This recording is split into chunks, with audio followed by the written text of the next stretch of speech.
Think the Lions are content with where they are with their coaching staff? Think again. You are Locked On Lions, your daily Detroit Lions podcast. Part of the Locked On Podcast Network, your team every day.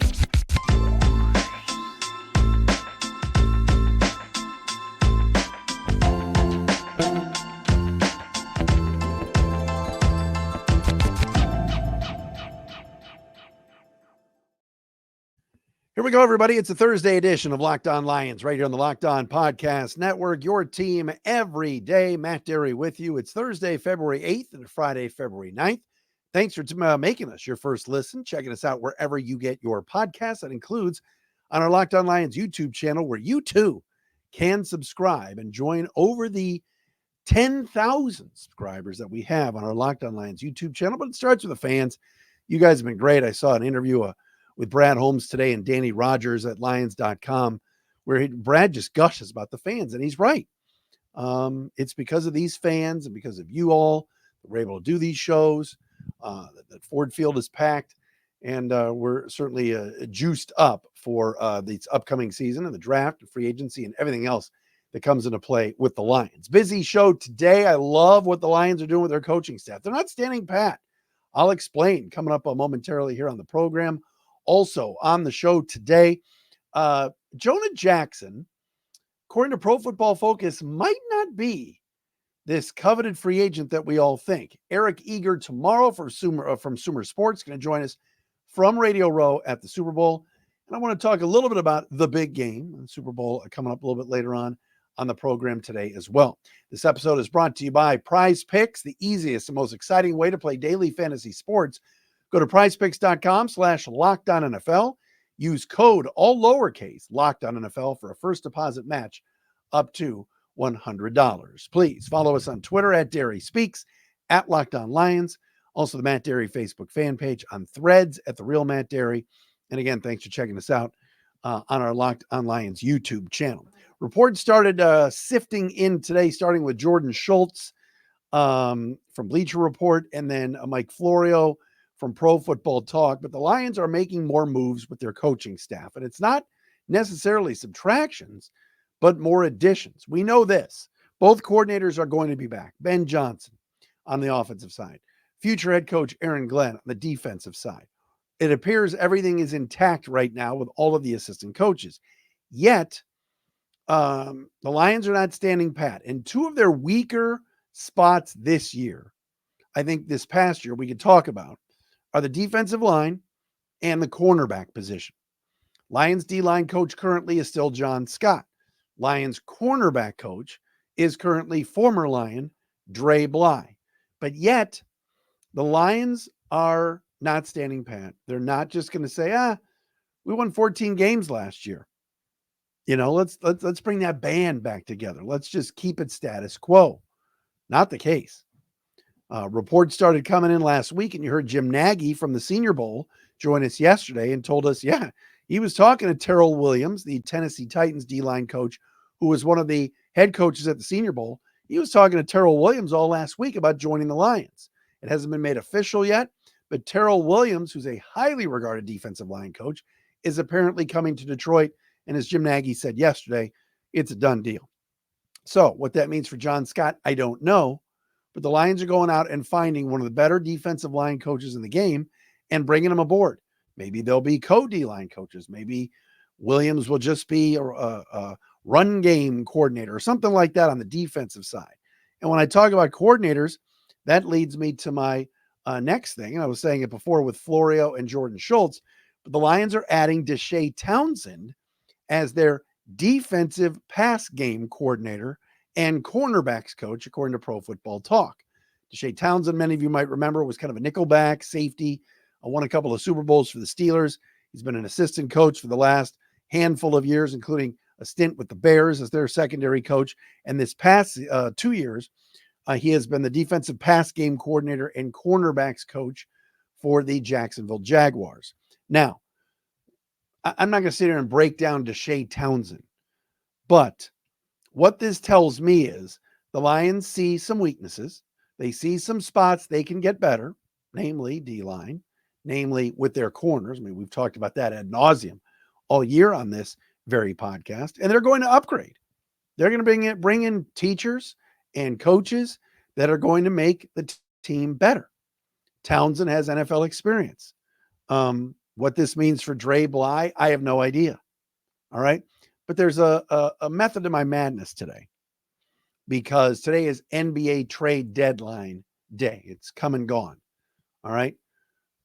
The Lions are refusing to not better themselves every day. You hear Brad Holmes talk about it, Dan Campbell talking about it. We're seeing it now with these additions to the coaching staff. All right. You're upgrading by bringing in DeShea Townsend, maybe creating a position for him. I've never heard of defensive pass game coordinator before. Sounds like it's an additional job offering. Sounds like it's an additional spot on the staff. But that means that ownership is on board with spending money to create positions, right? To make the team better. All right. Today was another day in this town where your basketball team got worse. Now, they probably did the right thing in trading off some veteran contracts. I'm not going to turn this into Locked On Pistons. Our buddy Koo hosts the show. You can check it out. He does a good job. But I'm making a point here. The Pistons continue to go backwards. All right. This offseason, the Tigers, people are saying, oh, the Tigers could be going for it. They could win the division. How much better have they made themselves? A little. The Red Wings, they seem to be doing it right. Things are going better for the Iser plan, but it's taken a while. But none of those other teams are going for it, are they? Not even close. The Lions are like, screw this, we're going. And they're going to overturn every stone and search and find good people to continue to add to the team, whether it's free agency, whether it's the draft, whether it's the coaching staff. Again, I don't know what's going to happen to John Scott, and I don't know what's going to happen to Dre Bly. But what I do know is 2 good assistant coaches hit the market, and the Lions scooped them up in Williams and Townsend. And so that should tell you the mindset of what's going on down at 222 Rodwood Drive. They are determined to continue to get better. And I think that's great. I do. And Brad Holmes said he's not satisfied. Earlier this week, he made the comment that this is just the beginning. Get used to this. This is what we're building, right? So that will then mean that coming up in a few weeks, when we hit NFL free agency, when we get to, you wonder if the Lions are going to be big spenders. They have never been, under Brad Holmes, big spenders. They spent $11 million a year on Cam Sutton this past year. They've re-signed Alex Anzalone. They gave David Montgomery a nice $6 million a year deal for 3 years, 3 at 18. All right. But that wasn't breaking the bank. Is that the next move for this team? Will Brad Holmes do that? Will Brad Holmes look up and say, I'm going to go out and get Chris Jones, the number 1 free agent, and pay him $20 to $25 million a year? Could the Lions actually do something like that? Which is something they haven't done maybe ever. Going out and really, spending a lot. And I'm not saying that's the way to do it. Brad Holmes for 3 years has built a pretty darn good roster, but he's been strategic in how he's done it. Right? Cam Sutton got number 2 corner money. David Montgomery got a nice bump in pay, but it wasn't $10, $12 million a year for a running back. Alex Anzalone got re-signed. The Lions have been very, like I said, strategic, 1-year deals. Graham Glasgow was on a 1-year deal. You bring back veteran players like Dan Skipper and others on 1-year deals. Now you're going to have your left guard probably commanding and demanding a lot of money. That is what I want to get to next, because I was very surprised at the money that is being projected going to Jonah Jackson and what that projection of him in free agency is. Because I think he's a really good football player. Pro Football Focus doesn't agree. We will explain coming up next right here on Locked On Lions, Thursday edition, right here on the Locked On Podcast Network.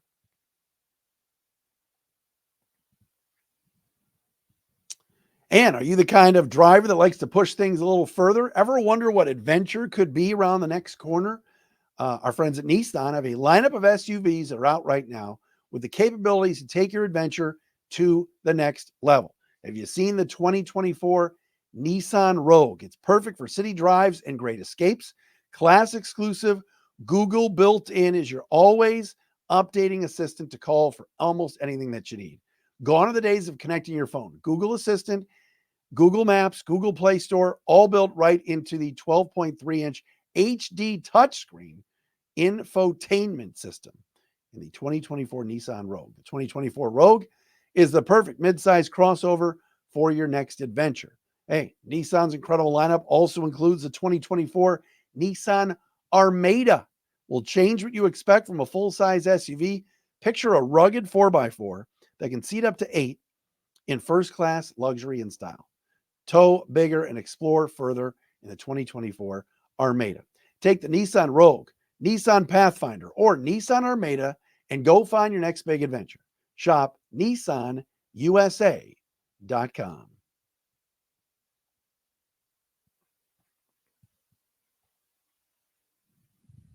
Matt Derry with you. It's a Thursday edition of Locked On Lions, Locked On Podcast Network, your team every day. Thanks for making us your first listen. As I always say, and checking us out really wherever you get your podcasts. I mentioned before, check out Kahil, the host of the Locked On Pistons podcast, for all of your NBA trade deadline needs today, as the Pistons added about 50 players and started waiving people. Killian Hayes got released. Man, he was a top 10 pick. Whew, ouch. All right. This was interesting. Biggest question for the Lions right now is their own free agents and who they might be able to, or they might want to be bringing back. And I want to just look at my list here that I have of the Lions unrestricted free agents, their own. All right. I'm getting old, so I'm about to do something. So you YouTubers, don't get mad, but I'm putting on my reading glasses to do this. All right. Don't hate, appreciate. Lions unrestricted free agents are the following: Tyson Alualu, Michael Badgley, Teddy Bridgewater, who's retiring, Anthony Ferkser, CJ Gardner-Johnson, Graham Glasgow, Charles Harris, Will Harris, Jonah Jackson, Jake McQuaid, Emmanuel Mosley, Matt Nelson, Romeo Okwara, Donovan Peoples-Jones, Jalen Reeves-Maben, Josh Reynolds, Dan Skipper, Nate Sudfeld, Halapulavati Vaitai, and Kindle Vildor. All right. We all know, in looking at that list of 1, 2, 3, 4, 5, 6, 7, 8, 9, 20 players, we all know one thing. The most valuable and the best player on that list is Jonah Jackson. It's not even close. Jonah Jackson has started the last 3 years at left guard, or 4 years at left guard. He's been really, really solid. Came out of Ohio State, has made a Pro Bowl. He's a good football player. Is he the best offensive lineman on the team? No. Frank Ragnow's better. Penei Sewell's better. You could argue Taylor Decker is better. But where, when you look at the national experts and you look what GMs are thinking for this coming offseason, where is Jonah Jackson's value? Will somebody throw $15, $16, $17 million a year at Jonah Jackson, who's a solid piece? And look, you got to win up front and you got to continue to have continuity along your offensive line. The Lions have that. All right. My guess is they're going to bring Graham Glasgow back, probably on a 1 or 2 year deal, stick him back at right guard. He wants a little bit of a raise, but I also think he'll be affordable enough to keep. The question is Jonah Jackson affordable enough to keep? So I dialed into my friends at Pro Football Focus, PFF.com, my man Brad Spielberg, and I looked at his list of the top 100 free agents this coming offseason. All right, top 100. So I'm thinking Jonah Jackson, what, 30, 35, 40, something like that? You look at the top. I'll just give you the top of his list. Chris Jones from the Chiefs, Kirk Cousins, Josh Allen, Jaguars, T. Higgins, Brian Burns, Justin Metabike, Christian Wilkins from the Dolphins, Antoine Winfield, Tampa Bay is 8. I'll give you the last 2. Jalen Johnson, cornerback Bears, is 9. And L'Jarius Sneed, cornerback from the Chiefs, is 10. All right. So those are your top 10 free agents, according to Brad Spielberger, just one man's opinion, Pro Football Focus. Jonah Jackson, top 30, top 35, 40, really good football player. Jonah Jackson, top 100 list, is number 94. 94. Now, again, if it's based off of, and he's played 3 years, not 4, that's my fault, 3 years. Jonah Jackson, I mean, that's crazy, right? 94. Eager, geez, we're having Eric Eager on tomorrow. He used to be a PFF. Spielberger writes, quote, Jackson is a force in space in the run game who climbs to the second level well once he gets ahead of steam and adjusts laterally to plant his heavy hands into the chests of defenders with balanced feet. Jackson has continued to struggle in pass protection, which is a bit surprising given his athletic ability. He can be slow out of his stance and or flat-footed at times, which causes him to lose early on in reps. Jonah Jackson has been with the Lions for 4 years. I've messed this up now twice. The projected contract for Jackson, according to Pro Football Focus, is 3 years, $30 million, $30.75 million with $16.75 million guaranteed. So for those of you math whizzes out there, that would be $10.25 million a year. That to me is well worth it. If you want stability and consistency on your offensive line, and you want to bring back Jonah Jackson, I'm all for it. He's 27 years old. I guess you could franchise tag him, but I don't see the Lions doing that. Like John Runyon, who is the Packers left guard, is moved from right side to left side. He was 92 on this list. John Runyon was a late draft pick coming out of Michigan. He's projected at 3 years, $20 million, 10.5 guaranteed, less than Jonah Jackson. Yet Jackson ranks 94th, Runyon 92nd. Some of it has to do with PFF grade, but again, this is interesting. I never thought in a million years I would see Jonah Jackson all the way down at 94 out of 100. Didn't have the greatest year PFF-wise. His season grade this year was a 61.0. In 2022, 66.1. In 2021, 69.3. He's considered a top 34 guard in the league. So his ranking kind of fits. I think he's a really good player. Like, that surprises me. So would you spend $10 million a year on Jonah Jackson? Yes. Sign me up. I thought he would command more. Maybe I'm wrong. Maybe I overrate him. But I think keeping that band together, keeping Glasgow and Jackson alongside Ragnow, who again is no lock to come back either because he's so banged up. Decker on the left side of tackle and Penei Sewell is very important. That's where you win. You win up front. And if Brad Holmes decides, hey, listen, we can do better, we can upgrade, maybe we spend even more. Maybe we go get a better left guard in free agency. You know, maybe we target somebody else along the offensive line that will be better. Maybe we'll, I mean, I'm looking right now at interior offensive linemen on this list. I just saw, there's a couple, Kevin Dotson from the Rams, who of course was traded from the Steelers to the Rams, is 23rd on this list. His free agent comparison is Larry Warford. Remember the War Daddy? Come on now. Chase Young is like 28th on this list. Kevin Zeitler from the Ravens, right? 33 years old, 6 years older than Jonah Jackson. What would probably command closer to $14 million, maybe 15 compared to Jonah.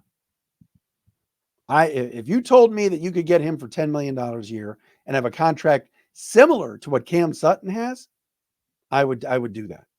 And it won't kill your salary cap. It's important to keep that group up front. Remember what happened with the Rams? Rams went to the Super Bowl a couple of years ago with Andrew Whitworth and these guys up front, and they won. It was an offensive line that was together. Year after, line was a mess. Whitworth and others retired, left in free agency. And they couldn't protect Stafford, and they sucked. This year, line was together, consistent, had improved from the year earlier. They draft Steve Avila and others, and they got good again, and they made the playoffs. So it's important to keep that consistency along the offensive line. All right, quick Super Bowl discussion. I didn't want to go too deep into it, but we will do that. And we will do that coming up next right here on the Locked On Lions.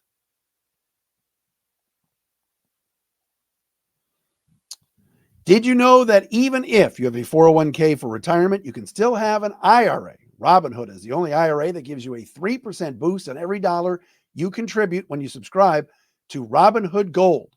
But get this, now through April 30th, Robinhood is even boosting every single dollar you transfer in from other retirement accounts with a 3% match. That's right, no cap on the 3% match. Robinhood Gold gets you the most for your retirement thanks to their IRA with a 3% match.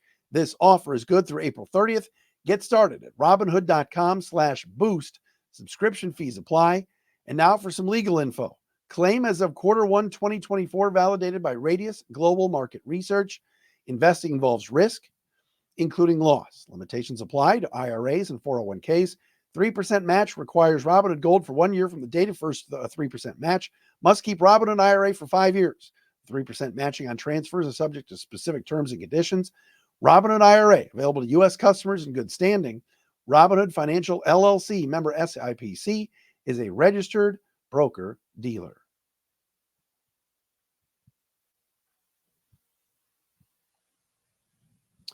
All right, so we are days away now from Super Bowl 58 out in Las Vegas. They put the field down today, I noticed. The grass field and everything else. They threw it back down inside the dome there in Las Vegas, and we're getting ready for Super Bowl 58 between the Chiefs and the 49ers. And look, we all felt the same way over the last couple of weeks, right?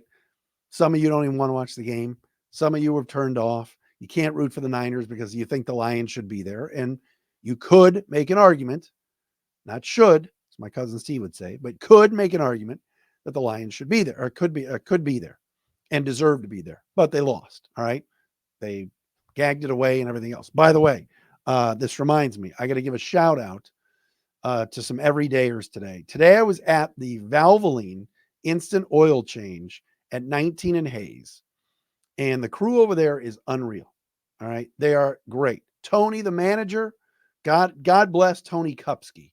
She's insane. She's so great. My guy Sage Siski. Sage loves the Lions, and he's got the best hair in the car business. Brendan Trainer, thanks Brendan for taking care of me. And my guy Logan Shea as well. Thank you. But Sage loves his Lions. But anyway, I was talking to them all today about the Super Bowl, and it's like, and even and my guy Sage was saying it today. He's like, we gave it away, So I get why there's people that are upset and don't want to watch the game. But now as we're getting closer to the Super Bowl, come on, we're all going to watch. It's the last football game for months.